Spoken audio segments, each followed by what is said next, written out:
নমস্কার বন্ধুরা, পরমেশ্বর মিনিস্ট্রিজ পাওয়ার ইউটিউব চ্যানেলে আপনাদের সবাইকে স্বাগত জানাই। আজকের ভিডিও থাম্বনেল দেখে আপনি নিশ্চয়ই বুঝতে পেরেছেন ভিডিওটি কোন টপিকের হতে চলেছে।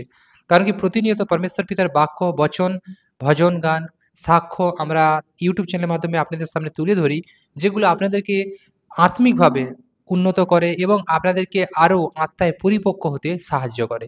কারণ পরমেশ্বরের বচন জীবন্ত আছে এবং কার্যসাধক। যদি মন থেকে বিশ্বাসের সহিত শুনে আপনি আপনার জীবনে প্র্যাকটিক্যাল কাজে লাগান, তাহলে আপনি আপনার জীবনে ঈশ্বরের মহিমাকে দেখতে পাবেন। কারণ পরমেশ্বর জগতের সত্যময় ঈশ্বর, যিনি জগৎ সংসারের রচনাকারী, স্রষ্টা, মালিক, ক্ষুধা, আমরা যাই বলি পরমেশ্বর সমস্ত কিছু স্রষ্টা। তাই পরমেশ্বরকে যে প্রেম করে সে কখনো বিনষ্ট হয় না। পরমেশ্বরের পুত্রের উপর যে বিশ্বাস রাখে, ভরসা রাখে, সে কখনো নষ্ট হয় না। পরমেশ্বরের পুত্র হচ্ছে যিশু। যিশু জগতে এসেছিল মানুষের ধর্ম পরিবর্তন করার জন্য নয়, মানুষের মনকে, মানুষের কাজ, চালচলন, আচার-আচরণকে চেঞ্জ করার জন্য এবং পরমেশ্বরের প্রতি মানুষকে যেন বিশ্বাস মানুষের আসে এবং পরমেশ্বর যে জগতের মালিক, সৃষ্টিকর্তা, সেই বিষয়ে প্রচার করার জন্য। তিনি জগতে এসেছিল, অনেক, অনেক মহান, মহান কাজ করেছে, মিরাক্কেল কাজ করেছে। যখন তিনি ফিজিক্যালভাবে জগৎ সংসারে ছিল, তখন তিনি মানব শরীরে মানুষের জন্য যেসব কাজ করেছে, তা অবশ্যই, অবশ্যই আমরা আজকে আলোচনা করব। কারণ কি পরমেশ্বর তার পুত্রকে জগতে এই জন্য পাঠিয়েছিল, যেন জগৎ তার দ্বারা পরিত্রাণ প্রাপ্ত হয় এবং অনন্ত জীবনের পথ পায়। তো আসুন, এখানে বাইবেলে যিশু অনেক কাজ করেছিল, তার মধ্যে একটি বিষয় আমরা তুলে ধরবো, যেটা থাম্বনেলে আমরা দিয়েছি। আপনারা নিশ্চয়ই দেখে বুঝতে পেরেছেন কোন বিষয়ের কথা বলতে চাইছি। তো এই মুহূর্তে আমি যাব পবিত্র শাস্ত্র বাইবেল। তো এই মুহূর্তে আমি এসেছি পবিত্র শাস্ত্র বাইবেল ৯-১-এ। এখানে বলছি, যিশু একজন পক্ষাঘাতীকে সুস্থতা প্রদান করেন ও তাহার পাপ ক্ষমা করেন। পরে তিনি নৌকায় উঠিয়া পার হইলেন এবং নিজ নগরে আসিলেন। কারণ কি তিনি যখন জগতে ছিল, তখন জগতে বিভিন্ন স্থানে বিভিন্ন জায়গায় পরমেশ্বরের বচন প্রচার করার জন্য, ঈশ্বরের কাজকে, মহিমাকে প্রকট করার জন্য তিনি চলতো। আর ঠিক তেমন এমন এক জায়গায় তিনি নৌকায় উঠিয়া পার হইলে নিজ নগরে আসিলেন, অর্থাৎ তিনি যে জায়গায় থাকতেন সেই জায়গায় তিনি আসলেন ফিরে যিশু। আর দেখো, কয়েকটি লোক তাহার নিকটে একজন পক্ষাঘাতীকে আনিল। অর্থাৎ যিশু যে জায়গায় যেত, যেসব স্থানে পরমেশ্বরের কার্য প্রচার করতে যেত, সেখানে অনেক, অনেক মহিমা হতো, অনেক, অনেক মিরাক্কেল কাজ হতো, যেগুলো মানুষেরা বুঝতে পারত না কি হচ্ছে। কিন্তু যিশু, তিনি পরমেশ্বরের আত্মায় পরিপূর্ণ হয়ে পরমেশ্বরের কাজকে পুরা করত। আর দেখো, কয়েকটি লোক তাহার নিকটে একজন পক্ষাঘাতীকে আনলো। অর্থাৎ এইরকম স্থানে তিনি যখন নিজের নগরে আসলো, কয়েকজন লোক যিশুর কাছে একজন পক্ষাঘাতী, পক্ষাঘাতী মানে প্যারালাইসিস রোগী, যার হাত পা পড়ে যায়, কথা বলতে পারে না, শুয়ে থাকে, অবশ হয়ে যায়। হ্যাঁ, এইরকম ব্যক্তিকে নিয়ে আসলো। সে খাটের উপরে শয়ান ছিল। অর্থাৎ সেই ব্যক্তি খাটের উপর শুয়েছিল, আর লোকেরা খাট সমেত তার কাছে নিয়ে আসলো। যিশু তাহাদের বিশ্বাস দেখিয়া সেই পক্ষাঘাতীকে কহিলেন, বৎস, সাহস করো। অর্থাৎ যে লোকরা তাকে নিয়ে এসেছিল তাদের বিশ্বাস প্রচুর ছিল, আর যে ব্যক্তি পক্ষাঘাতী ছিল তার বিশ্বাস এখানে কিরকম আছে এটাও বলবো। কিন্তু যারা তাকে নিয়ে এসেছিল যিশুর কাছে, তারা বিশ্বাস নিয়ে এসেছিল যে যিশুর কাছে যাচ্ছি মানে সুস্থ হয়ে যাবে। আজকে আপনারা যখন অসুস্থ হন, ডাক্তারের কাছে যান, ডাক্তারের কাছে যাওয়ার যে আমি ডাক্তারের কাছে যাচ্ছি মানে আমি সুস্থ হবো, এরকম একটা বিশ্বাস নিয়ে যান। তারপর মেডিসিন কতটা আপনার যে জীবনে কাজ করে সেটা আলাদা বিষয়, কিন্তু বাকিটা আপনাদের বিশ্বাস কাজ করে।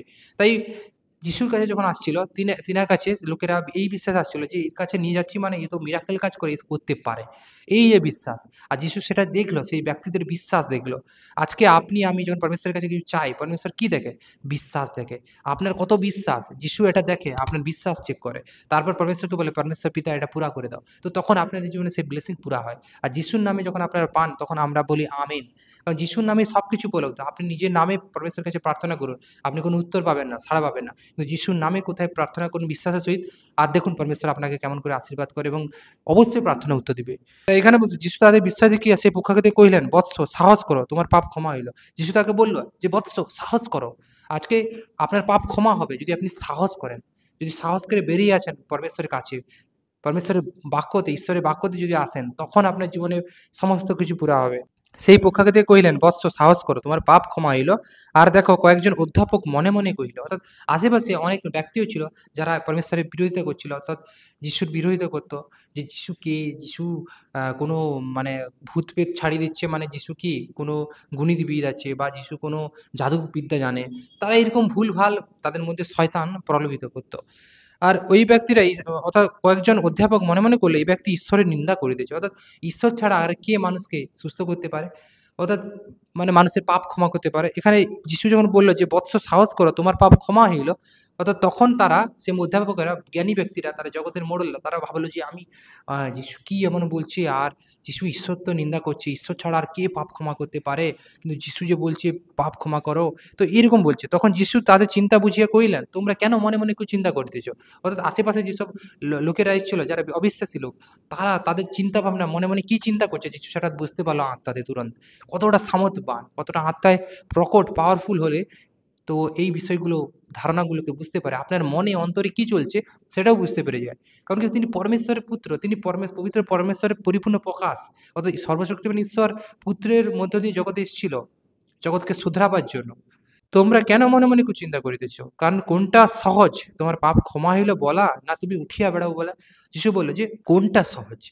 আজকে তোমার পাপ আমি ক্ষমা করে দিয়েছি, এটা সহজ? না তুমি চলে হেঁটে সুস্থ হয়ে ভালো থাকো, সুস্থ থাকো, এটা সহজ।" কিন্তু পৃথিবীতে পাপ ক্ষমা করিতে মনুষ্যপুত্রের ক্ষমতা আছে। তখন যিশু তাদেরকে বলল যে, "পৃথিবীতে পাপ ক্ষমা করতে পারে পরমেশ্বর আর তার পুত্র। আর কারোর নেই কোনো অধিকার।" তাই এখানে বলল যে, পৃথিবীতে পাপ ক্ষমা করিতে মনুষ্যপুত্র যিশু জগতে এসেছিল মনুষ্যপুত্র হিসেবে। মানুষের মধ্যে থেকে তিনি জন্ম নিয়েছিল। তাই তিনি আত্মায় জন্ম হয়েছিল কিন্তু মনুষ্যের রূপ নিয়ে এসেছিল। মানুষকে শুধরাবার জন্য। ঠিক আছে? ইহা যেন তোমরা জানিতে পারো। এইজন্যই তিনি সেই পক্ষাগতিকে বলিলেন, "উঠো, তোমার শয্যা তুলিয়া লও।" অর্থাৎ যিশু তখনই বলল যে, "তুমি উঠো, তোমার পাপ ক্ষমা হইল। তুমি তোমার শয্যা বিছানা তুলে নাও, উঠাও এবং তোমার ঘরে চলিয়ে যাও এবং তুমি তোমার ঘরে চলে যাও।" লোকেরা তাকে খাট সমেত নিয়ে আসছে এবং যিশু তাকে চাঙ্গা করে দিল, তার পাপ ক্ষমা করে সুস্থ করল এবং তাদের বিশ্বাস দেখলো। তারপর পরমেশ্বরের পুত্র কাজ করল। ঠিক আছে?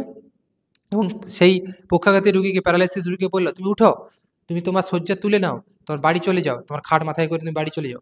তখন সে উঠিয়া আপন গৃহে চলিয়া গেল। তাহা দেখিয়া লোকসমূহ ভীত হইল। অর্থাৎ সেই যিশু যা বলছে সেই লোকটা তা হয়ে যাচ্ছে। কারণ কি ঈশ্বর ব্যতীত এই ক্ষমতা, এই অলৌকিক কাজ করার পাওয়ার, হাতিয়ার কাউকে দেওয়া হয়নি। অধিকার পরমেশ্বরের পুত্রের কাছে আছে। আজকে অধিকার আপনাদের কাছে আছে, আমাদের কাছেও আছে। যখন আমরা পরমেশ্বরকে বিশ্বাস করেছি, যিশুকে গ্রহণ করেছি মন থেকে, পবিত্র আত্মার অভিষেক আজকে আমাদের কাছে আছে। সেই পাওয়ার, বরদান আমাদের কাছেও আছে। আমাদের কথায় মানুষ সুস্থ হচ্ছে। অনেক, অনেক মিরাকেল কাজ হচ্ছে। তো কেন হচ্ছে? কারণ কি পরমেশ্বর সে পাওয়ার, অধিকার আমাদেরকে দিয়েছে। শুধু আমাদেরকে ব্যবহার করতে হবে। কিন্তু আমরা যদি সেই অধিকার, পাওয়ার নিয়ে ঘরে বসে থাকি, কখনো কোনোদিন কোনো কাজ হবে না। না আমরা অলৌকিক কাজ করতে পারব। তাই তাহা দেখিয়া লোকসমূহ ভীত হইল, আর ঈশ্বর মনুষ্যকে এমন ক্ষমতা দিয়েছেন বলিয়া তাহার গৌরব করিল। অর্থাৎ সেইটা দেখে সেই সব মানুষেরা আরো কি হলো? তারা মানে ভয় পেয়ে গেল যে, "কি ব্যাপার? এর কথায় সবকিছু হয়ে যাচ্ছে।" আর ঈশ্বর মনুষ্যকে এমন পাওয়ার দিয়েছে। অর্থাৎ ঈশ্বর মানুষকে এমন ক্ষমতা দিতে পারে? তো এই বলিয়া তাহার, অর্থাৎ ঈশ্বরে গৌরব করতে, করতে চলে গেল অনেক মানুষেরা। তো এইভাবেই যিশু জগতে যখন ছিল প্র্যাকটিক্যালি কত, কত কাজ করেছে যেগুলো বাইবেলে লেখা হলে বাইবেল অনেক বড় হয়ে যেত। জীবন পুস্তক অনেক বড় হয়ে যেত। তাই কিছু, কিছু short point to the point এ লেখা আছে। তো পরবর্তীকালে আপনারা বুঝতে পারবেন। ঠিক আছে? তো পরমেশ্বর পুত্রের পাওয়ার ক্ষমতা এতটাই আছে। তাই আজকে আপনি যখন প্রার্থনা করেন, আপনাকে বিশ্বাস করতে হবে। বিশ্বাস দেখবে পরমেশ্বর। আর যিশু বিশ্বাস দেখে তারপরে পরমেশ্বরের ওয়ার্ড থেকে আপনার জীবনে আশীষ আসবে। বিশ্বাস ব্যতীত পরমেশ্বর কাউকে কিচ্ছুই দেয় না। প্রেম, বিশ্বাস, ধৈর্য, পবিত্রতা, ন্যায় পরমেশ্বরের হাতিয়ার, প্রধান হাতিয়ার। আর যেগুলো পরমেশ্বর দেখে, চেক করে। আর এগুলো আপনি যদি যখন রাখবেন, তো তখন আপনাদের জীবনে কাজ অবশ্যই হবে। ঠিক আছে? তাই এতটা এই বিষয়টা শিক্ষার বিষয় ছিল। যদি ভিডিওটি ভালো লাগে অবশ্যই লাইক, কমেন্ট, শেয়ার চাইবো। পারমিশন মিনিস্ট্রিজ পাওয়ার ইউটিউব চ্যানেলটা সাবস্ক্রাইব করতে ভুলবেন না। পরবর্তীকালে আরো নতুন, নতুন ভিডিও আসবে। অবশ্যই পারমিশন মিনিস্ট্রিজ ইউটিউব চ্যানেলে চোখ রাখুন। ধন্যবাদ পরমেশ্বর, ধন্যবাদ। Jesus praise the Lord. Amen.